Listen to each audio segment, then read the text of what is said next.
And we are live. Another episode of Brownish Live with my amazing co-host. Oh, it's this way. Amazing co-host. Hello. Beautiful, the very funny, the talented Sasha Merci. How are you? And I'm here with my amazing co-host, Erik Rivera. You know her from Like, Share, Dímelo. How you doing? I'm doing good, man. Just chilling. Just chilling. I like this new look for you. Last week you had the pajamas. This week you got the pajamas. Wait, yeah, this is. You know what's funny? Because I'm like, oh, this is kind of like a cool shirt. Yeah. That I could, possibly go out with, but yeah, you could tell it's the pajamas. But I'm saying, like, as a female, you could do that. Like, I'm gonna rock this. This yeah, right. Like, oh, what's up, girl? Right. If I wore that, people are like, yo, get your life together. What are you doing? Right. And I just feel like, I'm more inviting. It feels like, people are having a conversation with me in my home, like all relaxed and chill. So it's like a talking chill. It's like but it's a double standard. Like I've seen girls out in like pajama pants and like a cute little top, and guys are, oh, look at that. If a dude is walking around in pajama pants, why is everybody like, look at him? Yeah, like not trying today. Gross. Right. I'm excited. We've got a great show. She is one of the dopest people I know. I follow her on Instagram. You know her. I do. Gentefied on Netflix. Let's give it up for Annie Gonzalez. Go Annie. Go Annie. Go Annie. Go Annie. Ha ha ha. What's up, people? How are you? Hi guys, thanks for having me. And of course, look at her, locked down, and she's still red carpet ready. Just boom. I know. What'd you guys do for July 4th? First of all, F the 4th of July. Am I allowed to do that? Yes, I didn't. I just didn't. Some people are like, oh, I'm gonna celebrate low key, but like on an anti way. Mm-hmm. Nah. I was like, F your 4th. Kids are in cages. Breonna Taylor's killer still is not being prosecuted. Like, where is Vanessa? Like, we don't have a 4th. That's some BS, right? We just went right in. We went right in. We would definitely went right in. But it's good to know, because sometimes like I was trying to text people like, fuck July 4th or whatever. But like, yeah. So a lot of people weren't celebrating it. Well, where I was out, everybody told me, happy 4th. And I was like, Well, what did you do? Did you just stay home? No, I went to Big Bear. You feel me? You gotta do something that day, right? No. It's funny because I was driving and I was in downtown LA and I was in the middle of all the fireworks. So for me,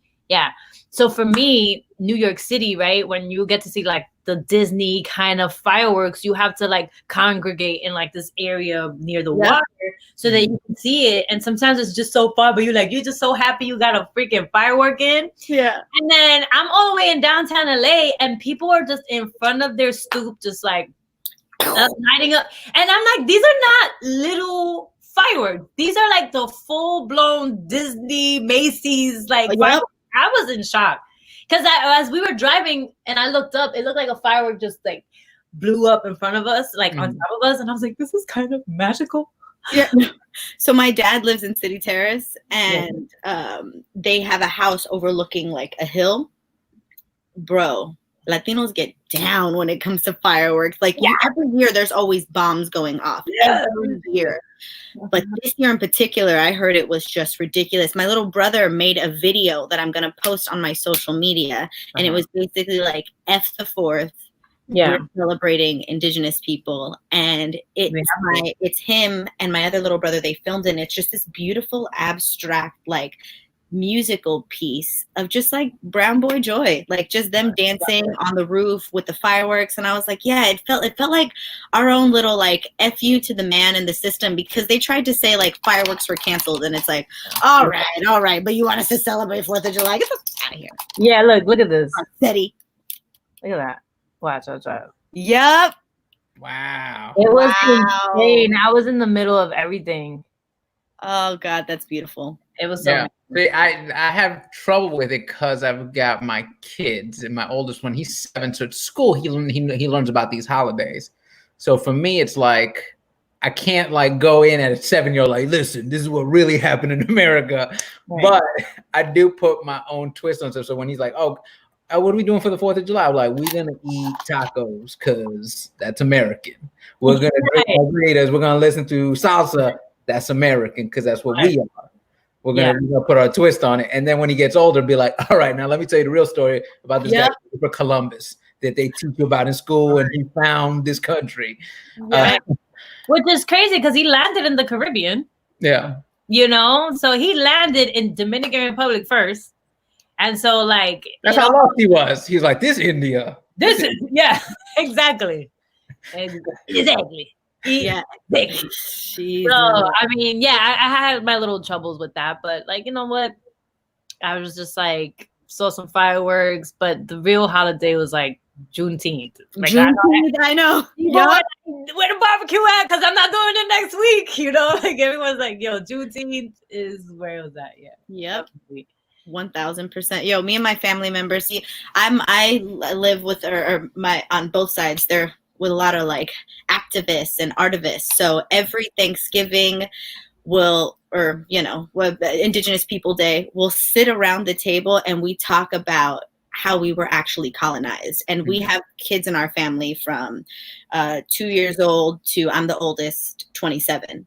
So like, they don't care. They're like, we're going to debunk all of these myths that you've learned in school and just give you the truth. Like I have a video, I'll send it to you, Eric. You're going to laugh so hard because it's literally my thesis. Like, and Columbus came and raped everyone and killed everyone. So right now we are eating for them and not for the white man. And then you see videos of my little cousins like, that's crazy, but it's necessary for them to know our history because for so long we don't know. We don't know. I just think it's necessary to bring these strong feelings and these strong issues at the forefront at such a young age so that it's not this jarring thing later. You know what I mean? I think and it's not to take away innocence. It's not to rob someone of anything, but more to give people truth. I think we're always trying to look for ways to make ourselves comfortable. And so then we never find the truth. But if you look to truth, you might find comfort. But either way, you'll have the truth, so that's kind of just always my standpoint on everything. I'm a little bold. I get in trouble, but I'd rather hurt someone with the truth than comfort someone with a lie, Dang, that should be on a throw pillow. I know, right? I'd rather hurt them with the truth. Comfort and truth. Nah, but it's a fact. People would just need to be honest with one another because this is how we ended up where we are. Yeah. So let's talk lockdown because I'm like I said before, like I follow you on Instagram and I love that you have taken this platform and you've kept creating through this whole lockdown. You've done. I watch you morning meditations. I watch you throughout the affirmations, and it's like, some people will take this lockdown and be like, I'm good and not do anything, but you're taking this platform to sort of speak your voice and to help others around you.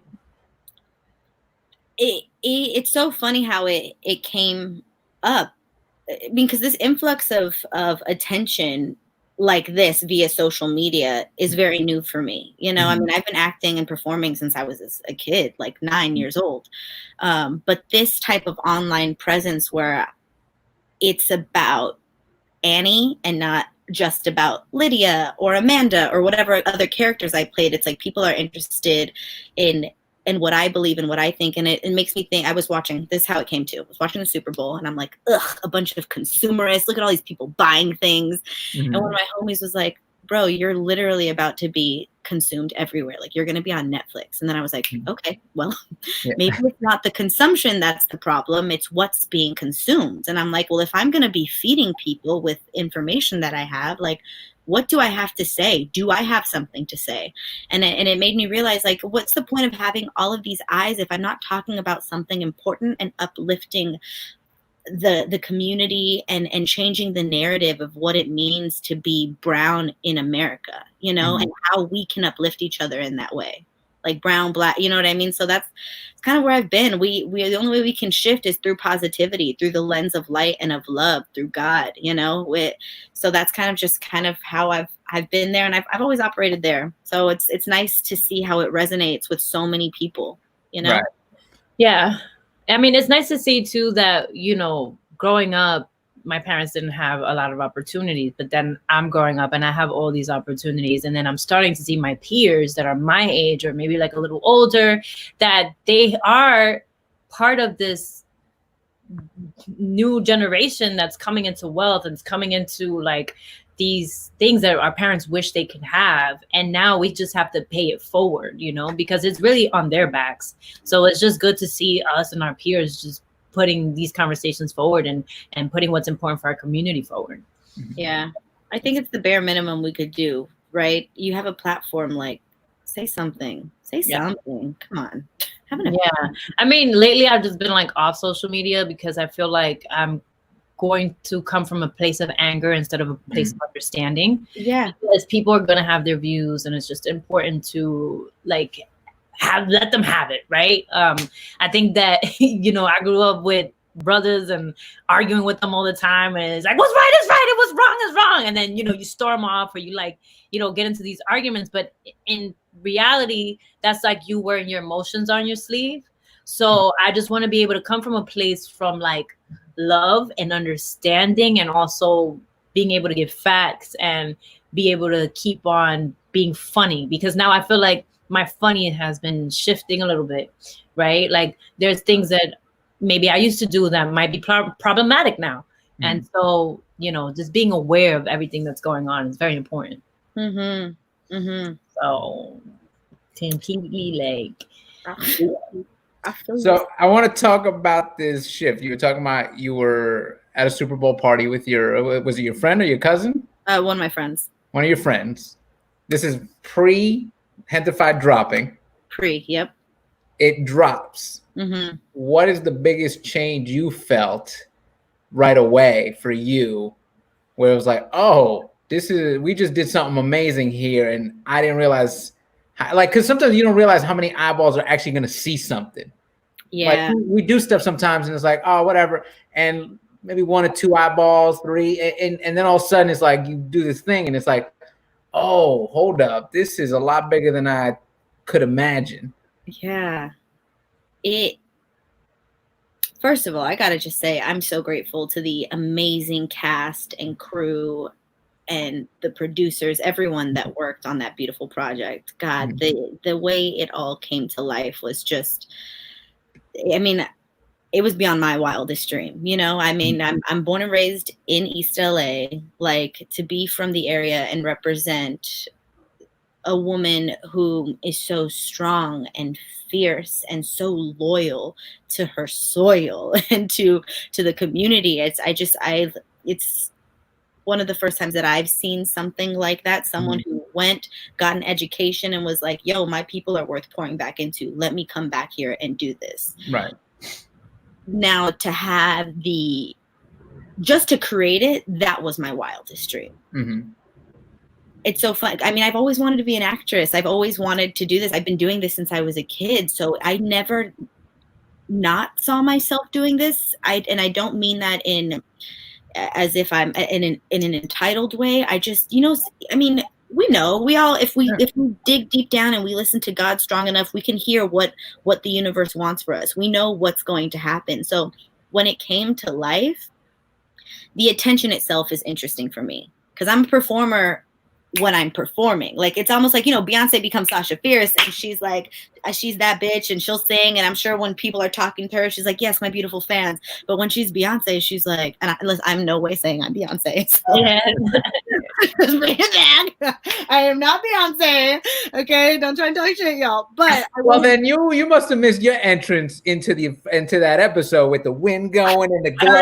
I said, oh, who's this? I said, wait, hold up. Who's this walking into the bar? Hold on. I don't think you're ready for this. But the attention aspect has been interesting, because I'm such a like, I'm like cool. I'm with the shits. Like we're hanging out. I'll probably pass you my joint. Like that when people come up to me and they're like all excited, I'm like, what'd I do? What's wrong? I'm still from the hood, I'm like looking over like, what? Are you like my initial response always when someone's staring at me is I'm like, what? Yeah, like why are you looking at me? Right. But I'm so grateful. I'm so happy that it resonates with people. I feel like we still haven't even really felt like the force of what the show is yet for the outside world because it came out and then 3 weeks later we all went into quarantine. Yeah.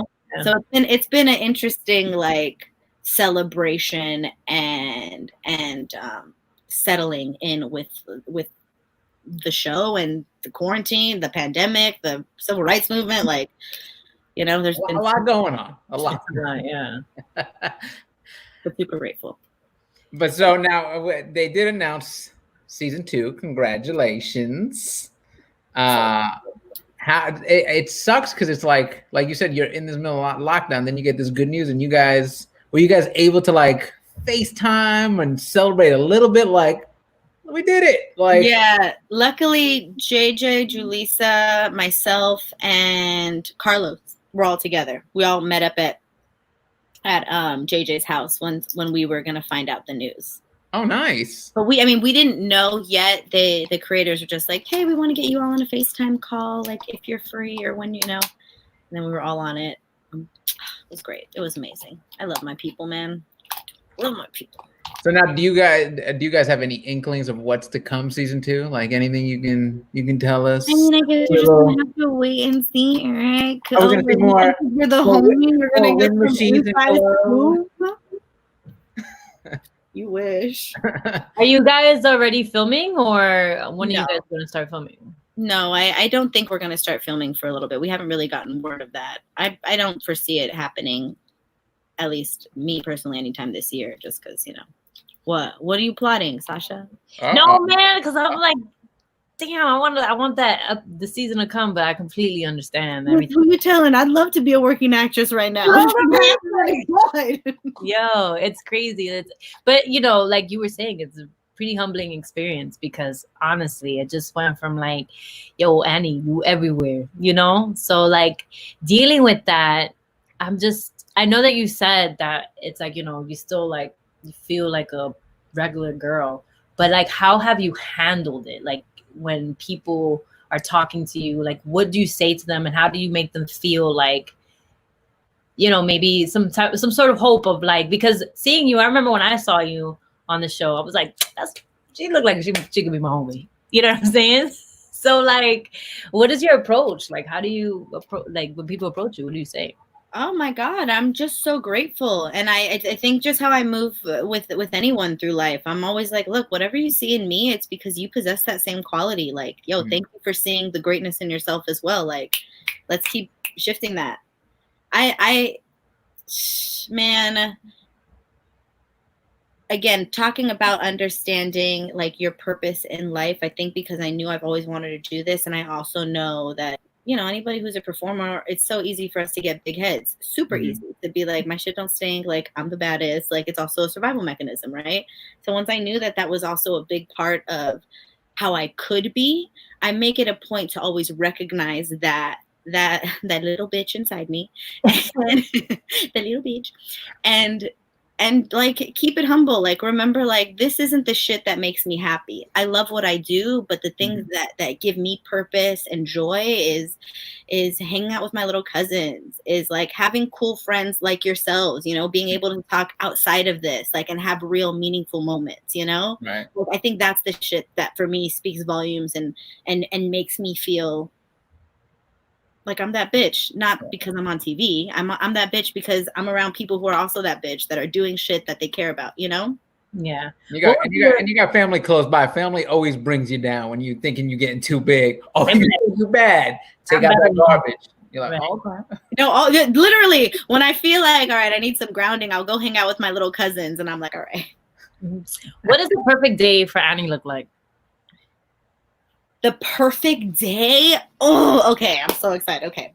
So I wake up at 6 a.m., right? Okay. You ain't got no kids. Why you sleep for me? That's me. This is my perfect day, not your perfect day. Okay.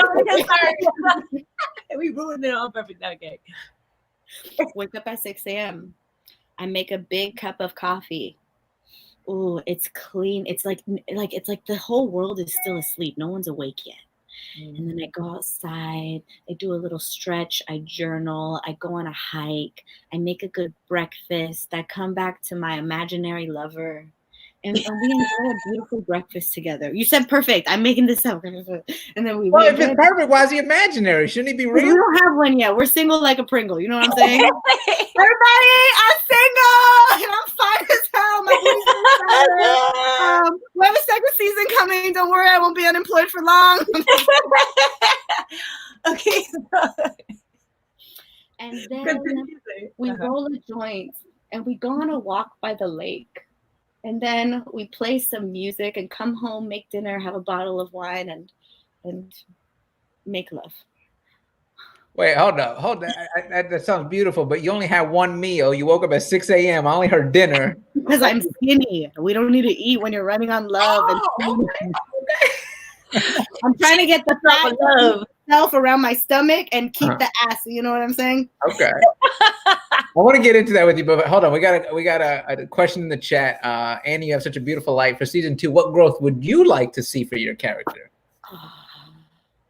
Ooh. I feel like Lydia is such like an ironclad, like boss bitch. Like she doesn't take any shit. I would love to see a little more vulnerability. Like I would love to see her actually be in love and surrender a little more, or like I would like to see more different sides of her, not so cryptic. Right. I love who she is though. God, Lydia she is a queen, man. She's so tough. Wait, a female that's cryptic? Stop. Huh? I've never heard of that. He said a female that's cryptic? Stop. Never heard of that. Oh, God. Y'all be fucking up. It's like you don't listen when we talk anyway. Might as well make it fun for ourselves. Well, stop leaving clues. Just be direct. I love it. This became counseling. Listen. I know. This is like 2 girls get like, I want to talk to you because you said your perfect day, the skinny, you don't lose the booty. And what I loved about you, if you want to talk about it, you don't have to. You posted once on your Instagram because you were going through a transformation during getting ready for Gentefied. And you posted this vulnerable post, which I appreciated because I feel like a lot of times people have, like in Hollywood especially, like everybody's got a perfect, like this is what you have to look like in Hollywood. And you posted this thing. You're like, listen, I'm working out. I wasn't going to post this, fear. And then you were like, you know what? Fuck it. I'm throwing it up there. This is what I go through with my body. I have these issues, but I love my body for that. Mm-hmm. Mm-hmm. And I love that because a lot of times we don't get that. We don't get that for people that are going through that. Like I always say on Instagram, Facebook, and Twitter, all social media, you just see the hits. You never see these are my fears. This is what I'm vulnerable about. These are my down times. And sometimes we need those things so people can go, you know what? I'm going through that as well. Yeah. Thank you. Yeah, I agree.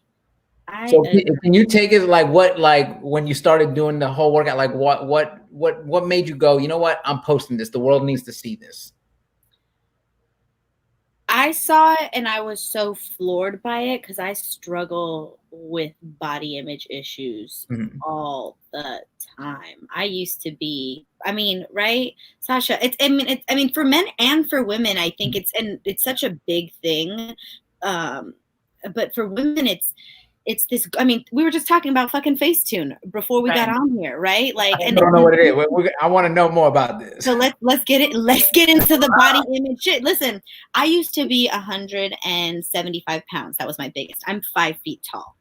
Right now, currently, I'm a little thick from quarantine, so I'm a little thick right now. But I'm learning to love myself at all shades, at all, sizes, shapes, colors, whatever that we transition into, and I realized that if I didn't like myself as big as I was never going to like myself as small as I was, because it's never about that. It's always kind of the way that you're feeling about what's being presented in front of you, right? So I had to learn to love myself in its totality, in every way, shape, and form, because regardless of if I gain 20 pounds or lose 20 pounds, I'm still going to be the same bitch. So, yep, that is the post.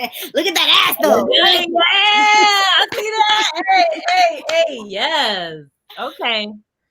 But getting physically strong helped me to get mentally strong. It really changed how I thought about life, how I thought about myself, how I thought about transformations, and how everything is a muscle. And it was just so nice because you see physically, you can see the physical transformation, like how the shape of my body changed completely, right?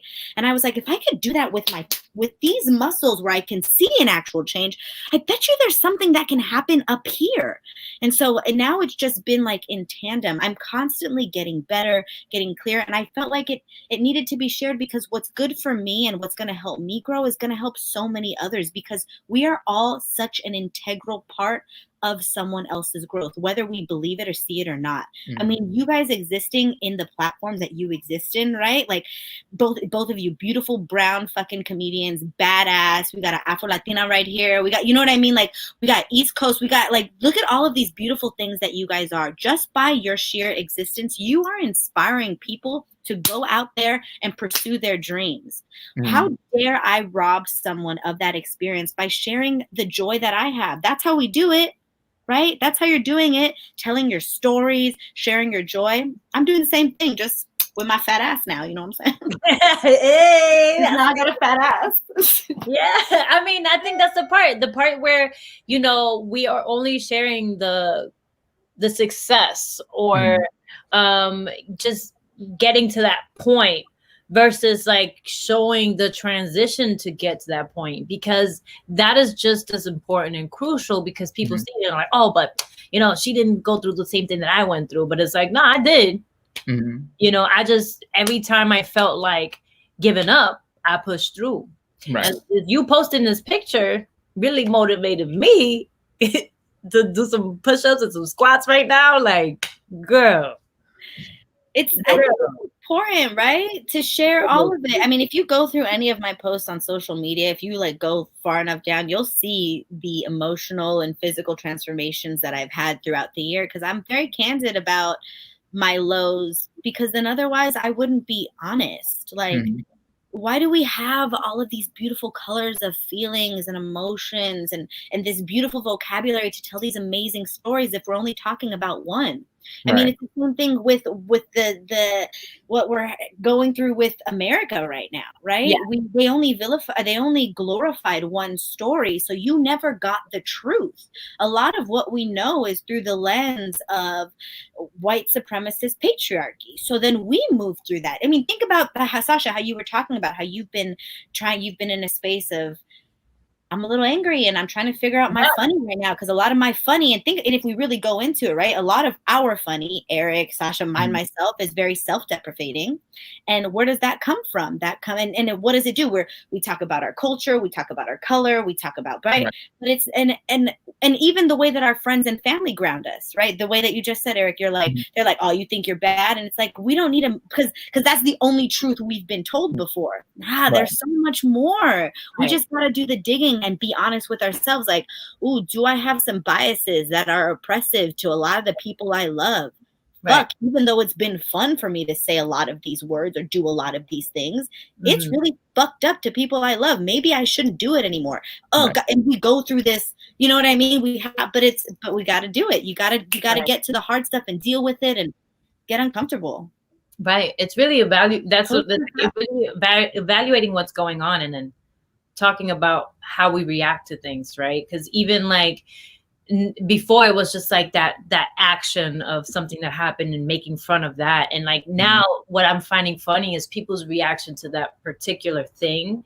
It's like, oh, like white supremacy doesn't exist. So like in America, and it's just like, white supremacy is everywhere. You know what I'm saying? Like everywhere in the world. So it's like, that is why, you know, little by little, you're trying to see things. I'm trying also, like we all are trying to see things in a way where it's more educational and funny than anything else. Yeah, I don't know. But it's I love it. Always trying to offer the truth. That's why I try and be as candid as possible, so no one can ever use any weapons against me. Like, you said this, I'm like, I know, I posted it. Check it out. No, I loved it. And the reason I went on that deep dive was because we had one of your castmates on a couple weeks ago, and we got to play a fun game like, oh, what's happening here? Because he had like these goofy photos, and all your photos were dope. I was like, what? I was like, oh, look at her. Even the photos you've been posting during lockdown, I was like, does she have a professional photographer? Does she have a photo? Do you? Let me tell you, it's called editing apps. It's called lighting. It's called Facetune. Oh yeah, Facetune. Y'all were talking about before the thing, and I was like, I don't even know what Facetune is. Somebody explain this to me. Facetune is the app to take our beautiful selves and make us more beautiful. You know what I'm saying? Like, we already look good, but maybe there's a little maybe there's a pimple in the face and you just want to like get rid of that pimple just for this picture, You know what I'm saying? Little things like that. Maybe your eyes are like too low and maybe you want to pop them up a little bit, It opens your eyes? It opens your eyes. Sometimes when you take a picture and you look like you're sleepy and you don't want to take maybe I want to make my booty a little bit fatter in a picture. I don't know. Maybe. And you know what? It also helps the boyfriend that's always constantly taking pictures to get that one picture right. Now it helps the boyfriend take one picture and then the girl goes, I can work with this. Versus like, can you step back, go back a little bit? All right, take a picture. Can you go back a little bit more? Take another picture, So now it's pretty helpful. Yeah. I think we need sponsorship for Facetune. I'm gonna show you a picture that I Facetuned, right? I just can't find the older picture, but I'm gonna show you a picture I Facetuned, right? So this picture, you would never know I Facetuned it because the other trick is to make sure that it doesn't look like it's not you. It has to look like you, right? So if you'll never know. Can Facetune add a 6-pack? No. And they know it's not you, right? So this is the picture I Facetuned, right? Wow. Right? It looks like me. That's so you. It is not you? So what I did was that my eyes looked they looked very dull. They were very they looked brown, the circle of my eyes. So I lightened it up a little bit. And I was slouching, so I straightened myself out. Oh, hold up. So you can straighten your back up, open your eyes, but you can't add a 6-pack? Like if I took a picture of me. But then people are going to know it's not you. Because see, this is me in a video.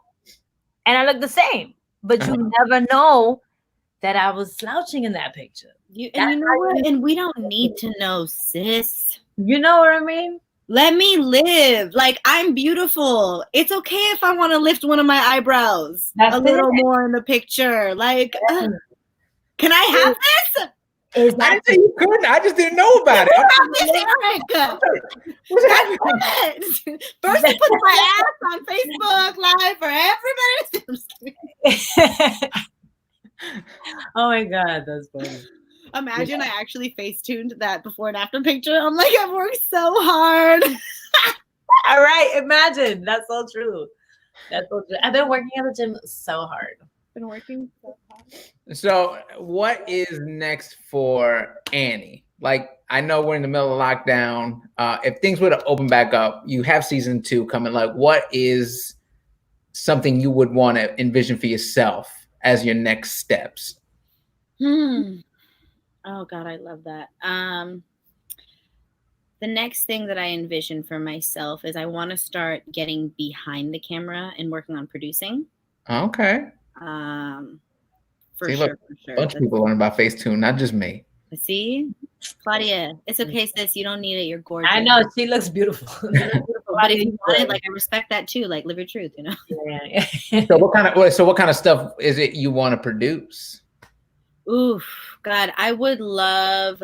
There's one thing throwing it out there, but I always find you have to be specific. You have to be specific. I would love to produce a series. Mm-hmm. Yeah, I would love to produce this series. I'm actually working with someone that I worked on a movie with last year. That's going to be coming out soon too, so I have that coming out as well. Oh, okay. Yeah, it's called East of the Mountains with Mira Sorvino and Tom Skerritt. Okay. My first feature. I'm like, that's amazing. Mad excited. Yeah. Yes. And I'm manifesting more films. I really want to get into like film. Mm-hmm. I love television. I love that. I would love to see what it would feel like to, just fucking go in there and be enveloped. So what's the dream role then? If you had to pick a scripts, what is it? What's the role that you go, that's the one I want? Are we talking Marvel superhero? Are we talking assassin? Are we talking? God, okay, so there's a couple of different archetypes that I would love to play. Mm-hmm. Would love to be a Marvel superhero. The only reason I didn't used to think, because I was never into those types of movies, but one of my homies took me and we watched and I was like, oh, that's tight. He's like, no, Annie, you don't understand the amount of acting that goes into this. And I was like, what do you mean? He showed me a behind the scenes. Actually, this was from, it was a behind the scenes. I want to say it was Benedict Cumberbatch, and he was acting like he was a snake in something, but it was all, it's CGI. So basically they have all these dots on his face and they have a camera in front of him, but he is full on acting like a fucking serpent and doing these things and this physical acting. Like you could tell that's classical training, like Shakespeare, and he's just a brilliant, but I want to be enveloped in something like that to really test my chops. I think that would be super fun. I would also love to do a period piece, and not like where I'm the little like India Latina, like fuck it. Everybody's white. Why can't we just make them all different colors and make it a period piece? And like I'll have an English accent. Yeah, right. I jokingly told a friend of mine Hollywood's doing period pieces so they can keep us out of film. Right. This Right. 1600s. I'm like, ain't this a? And to say that I have no problem playing the India as well. I would love to. That's not saying that. I think that it's beautiful. However, I also think that we have so much more to us, and there's so many more stories that we just have never been told. Yeah. That we could play. So I would love. I've been doing accents my whole life, and I remember my dad would be like, girl, you a little Mexican girl. What you gonna do with the Irish accent? I'm like, I'll figure it out. I'll do it. Hey, you could play a Mary Todd. Who knows, man? There you go. Mary Todd in the building. Yeah, no, absolutely. I'm so with it. Because it's like before when, white people used to do period pieces from other places in the world. It was just like a white person playing an Egyptian guy or like a white person, it was like, blah. Exactly. You feel me? Okay, even like is it Cleopatra? I think Cleopatra was played by Elizabeth Taylor. Blue eyes. Well, that's not true. Yeah. No, but yeah, see, and then to play a Marvel superhero, because I'm a little full-figured woman, they need someone with different. But what superpowers will you have? Right? Because all the superpowers are taken. What would be your superpower? I need to figure this out. So I want to fly. Okay. And I want to be really strong. Like, because I know, so I'm only 5 feet tall. Like, imagine me kicking the Hulk's ass. That'd be great. Or like Juggernaut's ass. Like, he's strong as fuck. But I would love to. I would love to. I want to. Imagine, and it's your character that can beat all those characters. Imagine that.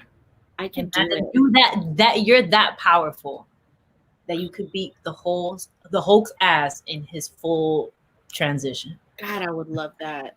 I feel like Sasha's getting you all riled up. You're gonna start fighting everybody in your house. Like, all right, yo, come in.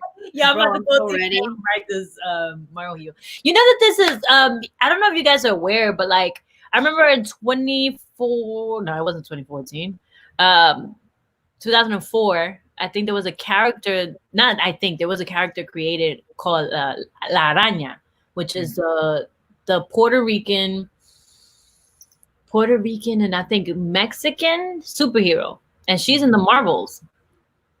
Yeah, I know this. Come on, me. Her name is the female Anya. You could look it up. I don't know how to do this. I will be the female Anya. Yeah, but check her out. Yeah, so I remember, but it's funny because at first I was never into comic books, right? Before this whole thing happened, I was never into comic books. And my English teacher, she's white, and she was, I don't know where she is now, but she was like, she gave me a book. She's like, look, this is the first Hispanic superhero. And it was the female Anya. Yeah. I'm gonna look that And I up. remember I was like, oh, she mad cool and shit. But the thing about her costume, it wasn't as cool as like, Spider-Man's. It was like she would turn into this whole blue guy, and I'm like, and it would be like a shell. You see, that's her. Mm-hmm. So I think she's Puerto Rican, and I forget what else. Mexican. I think she's Puerto Rican. They're not giving too much info there, but they're just saying her real name is Anya Corazon. Uh-huh. I love that. That's basically like Anna. That's exactly. Yes, she is. Yeah. Anya. That's like when people are like, "Hi, Anya," like that. It's almost the same thing. That's how your mom would do when you're getting on her nerves. Anya. Yeah. Getting on my nerves. I'm hitting him with all these webs. Well, all right, here's a question, because we've had Julissa on, we've had Carlos on, and there's a question that we've been asking about the quarantine, because in the beginning we were like, oh, what if this is like Walking Dead? What if this goes to some crazy times? If you had to pick a character from the show, who would you pick first to be part of your crew if this was Walking Dead style? Rick knew. Wait, what are you talking about? No, I'm talking about the Gentefied crew. Oh, shit. I haven't seen the show in a while. Hold on.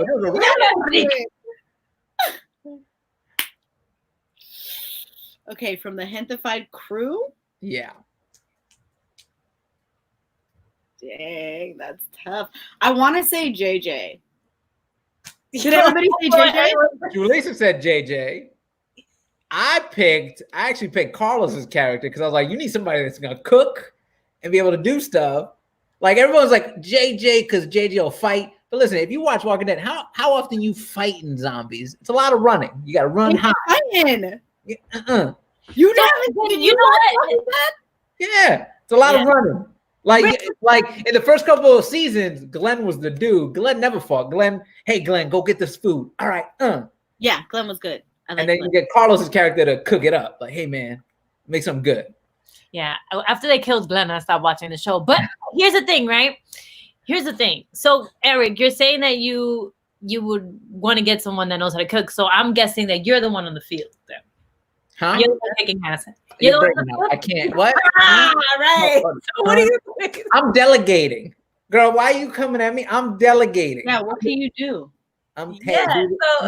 You go do that. I ask people who they want to come in their bunker. You need entertainment in the bunker. Oh, all right, guys, get ready for the show. Man, no. So yeah, I would see JJ. Like makes sense. Because maybe I'll be the one. He cooks too, though. He cooks in the show. He is the OG Mama Feet. Like he was up in that sauce. Yeah. He knows how to make my burritos. But he cooks the other culinary training. Like if I'm like, if I want a taco, JJ's the dude. But if I'm like, you know what, why don't you let's do a flambe? No, but you know what? This is why I pick. He knows how to roll the joints. That's what I want. Okay. So when that zombie are like, you ain't shit. All right, you're gonna die. You're dying. Right, exactly. That's what Sasha was like. That's what I picture it as. Like if it's no way out, right, and you just in a cell. Like, roll it, go. Roll it. This is how I'm gonna die. Me and Carlos are gonna survive. Like, yo, let's go. And then you guys be like, why are they running? Facts, probably. Oh no, man! You probably pass it to a zombie. I know. Pass it to the zombie. Like, dang, you need to chill, bro. Come on, man! You need a little bit of mota. You need a little bit of the weed.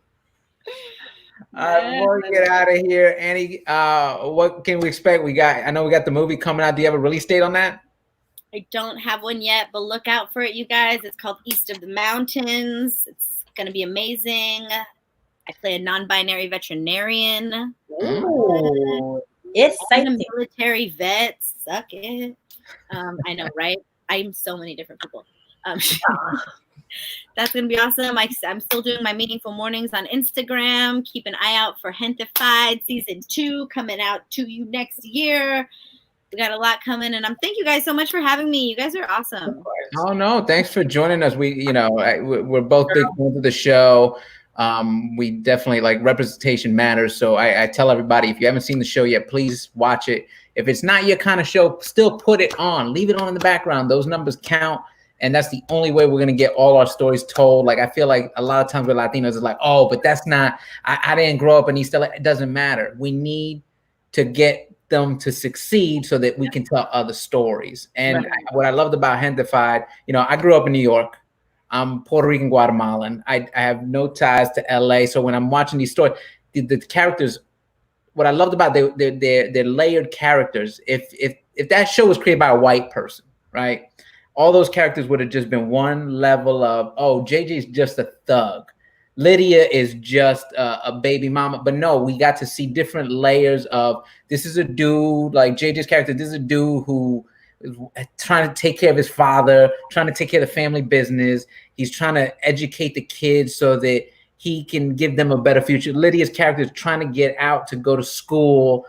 She's trying to, she loves this dude, and there's so many layers to every character, which I loved. I was like, oh my God, like we're starting to see these people, we're starting to see our own people in so many dimensions. So even if you're not from LA, even if you're not, oh, I'm not Mexican, watch the show, because that's the only way we succeed. We got to support each other. Right. Yeah, I mean, these characters we get to see in all of us, right? So it's not far-fetched that these characters have goals, and they also have conflicts that keeps them from getting to where they want to go. So that was the beauty of it, and that's why I fucks with it. Yeah, I don't know, but I fucks with it.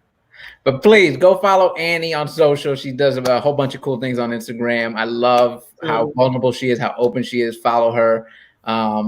Also, Sasha. Make sure you guys go see her on YouTube. Like, share, Dímelo. The episodes are up. And soon coming to TV. What? Yeah, it is true. That's a fact. And then you can follow me at Erik Rivera Comedy on all platforms. And then I got a little something on HBO Max right now, a little half-hour specials. No big deal, just badass, beautiful people doing the damn thing. Go stream it. By the way, speaking of family bringing it down, my cousin called me after he watched. He goes, "Hey man, George Lopez. I got some notes for you." I said, "All right, dude." Like, gave me notes. He didn't. I'm writing it. I swear to you, Sasha. No, he didn't. No, I totally believe that. I know family business. Gave me notes. I was feeling good. I was like, "Look at me. I'm on HBO. Listen." It was all right, but you did what you need to do. I said, "Oh, okay." Primo, how about HB? No, vete pa'l carajo. Boom. Yeah. HB, vete pa'l diablo. Boom. Thank you again, Annie, for joining us. You're amazing. Thank you guys for tuning in. We are here every Monday, Brownish Live.